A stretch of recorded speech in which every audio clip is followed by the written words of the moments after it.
एकाला 1 ग्लास दूध आणि थोडेसे बदाम, तयार होणार असा बदाम शेक. तुम्ही प्याल तर एवढे फिदा व्हाल. इतका स्मूथ आणि क्रीमी, बाहेरच्या शेकलाही टक्कर देईल असा हा बदाम शेक. पाहिल्यावर तुम्ही बाकी सगळे शेक विसरणार. इतका रिच आणि एकदम टेस्टी आणि फुल एनर्जीवाला. पण सगळ्यात खास म्हणजे ही रेसिपी सोपी आहे. 50 रुपये देऊन जे पितात तोच शेक आता घरच्या घरी फक्त 10 रुपयात.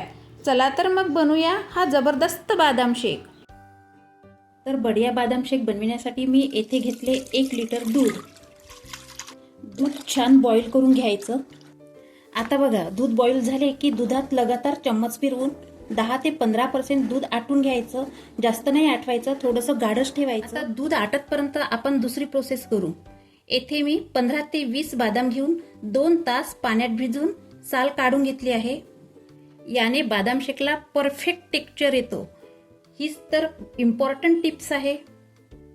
ही बदाम छोट्या मिक्सर पॉटमध्ये घालून यात 3 ते 4 चम्मच दूध घालू आणि मिक्सरला फिरवून जाडसर पेस्ट करून घेऊ.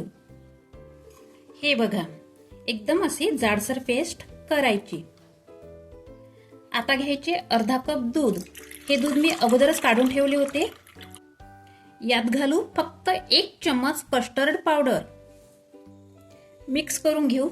1 लिटर दुधाला 1च चम्मच कस्टर्ड पावडर घाला. जास्त घातल्याने दूध जास्त घट्ट होईल. आता दुधाकडे वळू. केसर फ्लेवरसाठी घालू. केसरने बदाम शेकला रंगत पण छान येते आणि फ्लेवर पण खूपच सुंदर येते. आता घालायची यात बदाम पेस्ट. मिक्स करून ही पेस्ट दुधात 2 ते 3 मिनिट शिजून घेऊ. आणि ही जे साईडने साय लागली आहे ना, ही काढून घ्यायची, कारण बदाम शेकला याने खूपच छान टेस्ट येते. आता घालायची आहे कस्टर्ड पेस्ट. आता 2 ते 3 मिनिट बदाम शेकमध्ये कस्टर्ड पेस्ट शिजून घेऊ. कस्टर्ड पावडरने बदाम शेकला थिकनेस येणार. आता गॅस बंद करायची.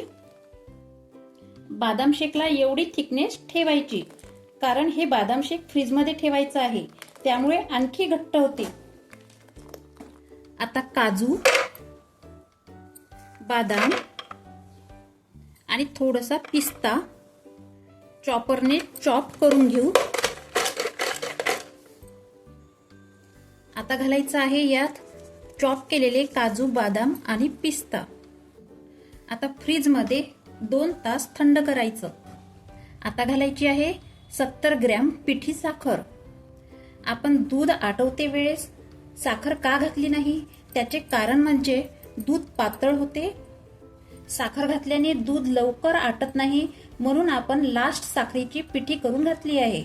आणि गॅस तर तुम्हाला माहीतच आहे किती महाग झालेली आहे आणि लवकर मिळत पण नाही. छान मिक्स करून घेऊ आणि 2 तास फ्रीजमध्ये थंड करायला ठेवू. आपल्याला बदाम शेकचा आनंदही घ्यायचा आहे आणि गॅसही वाचवायची आहे, हो की नाही?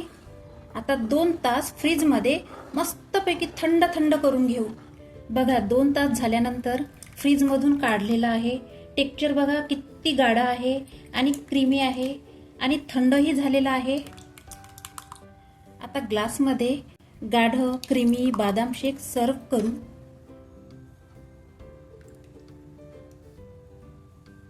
दुसरा आपण ग्लास भरून घेऊ.